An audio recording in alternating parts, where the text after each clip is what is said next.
sa iba't ibang klase. Tumatay yung pusa, oh. Hinamalain lang dahil isang oras ng trek ito at pagkatapos ng mahaba-habang nakaraan, oras na para magpanglas kanilang sapat Cold Spring.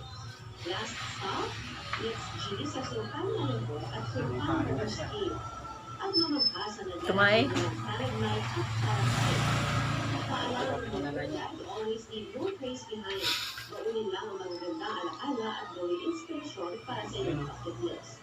Pasan tayo sa susunod na pasyon. I-share nyo na sa 24 oras dito. Buti pa yung pusa, pagkatayin, tinatabunan. Lalabas na yan dyan. Tama na yan. Si Anson Tano, Anson Kit at kanyang driver. Ang tatlong suspect hawak na ng PNP habang patuloy ang paghahanap sa iba pang tao. Alam ko kasi inaano niya yung tinutulpungan niya.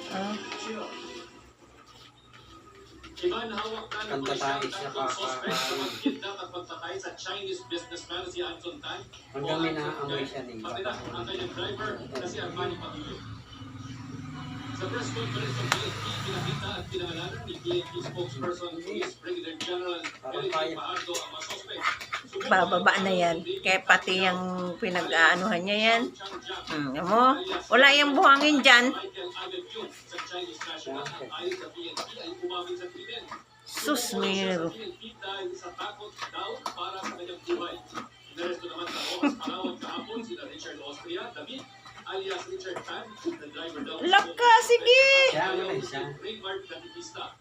Sa CCTV footage na buwan ng PNP, makikita pumarada ang itindaban ng biktima sa tapat ng bahay nito sa isang subdivision sa may Kawayan, Bulacan noong March 29. Kain ng kain na. Kakanda-tae. 2 beses. Kasama ang driver nitong si Armani Pamilio para katagpuin ng isang babaeng Chinese national na pinain ng sa kanya ng mga sospek.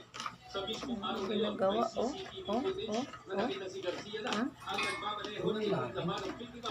Manila ang pag-iwan nito sa bahay nito sa Quezon City. Sa ibang CCTV footage, kita si Garcia Tae mo, Miro. sa labas ng bahay kung saan inalim at pinatay sina Ken. Alis na dyan nang maitapon na yan.